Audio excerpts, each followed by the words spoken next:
नमस्कार, मैं शालिनी और आप देख रहे हैं आंचलिक खबर। आइए बढ़ते हैं आज की बड़ी खबर की ओर। उप मुख्यमंत्री से मिलने जा रहे आउटसोर्स कर्मियों के सामने झुका प्रशासन। 10 मार्च तक वेतन का वादा।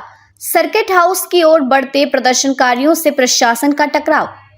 पुलिस ने रोका रास्ता। कर्मचारियों की एकजुटता से हड़ताल का दबाव बढ़ा। प्रशासन ने दिया वेतन का लिखित आश्वासन। आखिरकार प्रशासन झुका। 10 मार्च तक वेतन देने का किया वादा। पुलिस ने एहतियातन लक्ष्मी गार्डन के दरवाजे बंद किए। उप मुख्यमंत्री के काफिले की सुरक्षा बढ़ाई। पूर्व केंद्रीय मंत्री प्रदीप जैन आदित्य ने कर्मचारियों के संघर्ष को किया समर्थन। प्रशासन की निंदा। झांसी महारानी लक्ष्मीबाई मेडिकल कॉलेज के आउटसोर्स कर्मियों ने अपनी वेतन की मांग को लेकर जब सड़कों पर उतरने का निर्णय लिया तो प्रशासन के हाथ पांव फूल गए। वेतन की लंबित राशि को लेकर कर्मचारी कई दिनों से परेशान थे, लेकिन उन्हें महसूस हुआ कि उनका मुद्दा सुलझाने के लिए प्रशासन को सरकार कोई ठोस कदम नहीं उठा रही, तो उन्होंने आंदोलन को तेज करने का निर्णय लिया। इस आंदोलन की लहर ने प्रशासन को झुका दिया और आखिरकार अधिकारियों ने कर्मचारियों को 10 मार्च तक वेतन देने का लिखित आश्वासन दिया। सर्किट हाउस की ओर कूच। प्रदर्शनकारियों का प्रशासन से टकराव। सुधार की कोई संभावना न देख आउटसोर्स कर्मी 8 मार्च को इलाही चौराहे पर एकत्रित हो गए। उनके साथ थे पूर्व केंद्रीय मंत्री प्रदीप जैन आदित्य, जिनके मार्गदर्शन में ये कर्मी अपने आवाज प्रशासन तक पहुंचाने के लिए सर्किट हाउस की ओर बढ़े। जैसे ही प्रशासन को उनके इरादों का पता चला, एडीएम, नगर मजिस्ट्रेट और एसपी सिटी की अगुवाई में भारी पुलिस बल ने सर्किट हाउस की ओर बढ़ते कर्मचारियों को परशुराम चौक पर रोक लिया। पुलिस की भारी तैनाती और रोक टोक ने स्थिति को और भी तनावपूर्ण बना दिया। कर्मचारियों की एकता से हड़ताल का दबाव बढ़ा। पुलिस द्वारा रोके जाने के बावजूद प्रदर्शनकारी अपनी जगह से हिले नहीं। उनका उद्देश्य था वेतन की प्राप्ति और प्रशासन की आंखों में आंख डालकर अपनी मांगों को उठाना। इस बीच पुलिस ने उन्हें लक्ष्मी गार्डन की ओर ढकेल दिया, जहां उन्हें वहां बुलाए गए अधिकारियों से बात करने का मौका मिला। यहां पर एक नया मोड़ आया। मेडिकल कॉलेज के प्रधानाचार्य डॉक्टर मयंक सिंह और सीएमएस डॉक्टर सचिन माहौर को बुला लिया गया।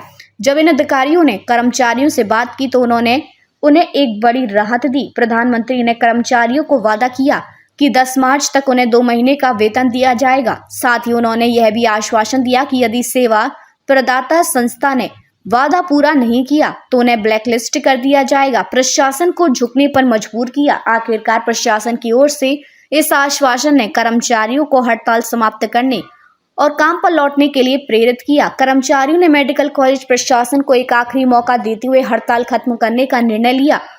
इस निर्णय के साथ ही प्रशासन ने राहत की सांस ली और स्थिति शांत हो गई। कर्मचारियों का संगठन और एकजुटता इस संघर्ष में जीत गया था। पुलिस प्रशासन की एहतियात, काफिले के मार्ग में रोड़े अटकाने की कोशिश। जब प्रशासन को यह जानकारी मिली कि उप मुख्यमंत्री केशव प्रसाद मौर्य का काफिला अब वहां से गुजरने वाला है, तो पुलिस प्रशासन ने एहतियात बरतते हुए लक्ष्मी गार्डन के मुख्य द्वार को बंद कर दिया। यह कदम उठाया गया ताकि हड़ताली कर्मचारी उप मुख्यमंत्री के काफिले तक ना पहुंच सके और आंदोलन की आग और न भड़क सके।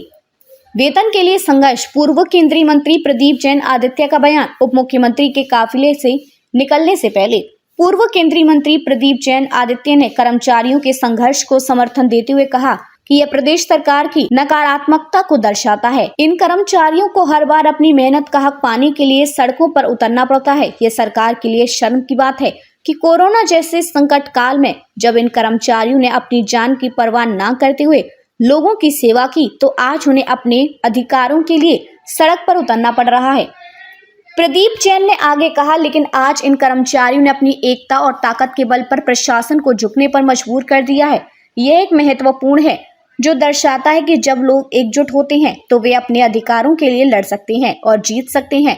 कर्मचारी नेताओं का समर्थन। संघर्ष में साथ खड़े लोग। इस आंदोलन के दौरान सैकड़ों की संख्या में कर्मचारी और अंग्रेजी नेता भी शामिल हुए। इन नेताओं ने संघर्ष में अपने समर्थन का संदेश दिया और कर्मचारियों के संघर्ष को हर संभव तरीके से सहारा दिया। अंत में संघर्ष की जीत, कर्मचारियों की एकजुटता और प्रशासन की हार। कर्मचारियों के संघर्ष ने साफ साफ ये संदेश दिया कि जब तक लोग एकजुट रहते हैं और अपने अधिकारों के लिए खड़े होते हैं, तब तक किसी भी प्रशासन को उनके अधिकारों को अनदेखा करने की हिम्मत नहीं हो सकती। इस संघर्ष ने यह भी साबित कर दिया है कि हर कर्मचारी की आवाज अहम है और जब सभी एकजुट हो जाते हैं तो उन्हें दबाया नहीं जा सकता। आखिरकार कर्मचारियों ने हड़ताल खत्म कर दी और काम पर लौट आए। ये जीत केवल कर्मचारियों की नहीं बल्कि उनके समर्थन में खड़े सभी लोगों की भी थी। झांसी उत्तर प्रदेश से कलाम कुरैशी की रिपोर्ट। देखते रहिए आपका अपना चैनल आंचलिक खबरें, अपनों की खबर आप तक। मेरा नाम डॉली है। मैं मेडिकल कॉलेज में सफाई का काम करती हूँ। क्या समस्या है? समस्या यही है, आए दिन का रोना रहता है। 3-3 4-4 महीने सैलरी नहीं आती है। क्या मतलब का है? 8,000 रुपए हम लोगों को वेतन दिया जाता है। 8,000 रुपए में भी 2-2 3-3 महीने नहीं है। अगर रोक के रखेंगे हम लोग अपने बच्चों की परवरिश कैसे करेंगे? है? एक बार का नहीं है, कई बार का है। कभी प्रिंसिपल कुछ कहता है, कभी सीएमएस कुछ कहते हैं, कभी कंपनी वाले, मतलब एक दूसरे के ऊपर टाल देते हैं। कल बोला गया हाँ 1 घंटे के अंदर आप लोगों की सैलरी आ जाएगी, फिर कुछ लोगों की डाली, फिर कुछ लोगों की डाली ही नहीं है। बस गुमराह करते रहते हैं, यही उन लोगों का काम है। हाँ जी हाँ, सुबह ही धमकियां दी गई हैं कि हर नौकरी से हटा दिया जाएगा। उन लोगों का ठेका चला गया है, दूसरे का टेंडर हो गया है। अगर आप लोग ऐसी हड़ताल पे बैठे रहोगे तो दूसरा ठेकेदार आपको नहीं है ज्वाइनिंग नहीं लेगा। कितने दिन से हड़ताल कर रहे हैं? हम लोग कल से बैठे हैं, दूसरा दिन है। अभी आप लोग कहाँ जा रहे थे? अभी जी के पास। सर यही बताया कि आज नहीं है, केशव प्रसाद मौर्य जी आ रहे हैं तो उन्हीं से मिलने आए थे, कुछ तो समाधान होगा।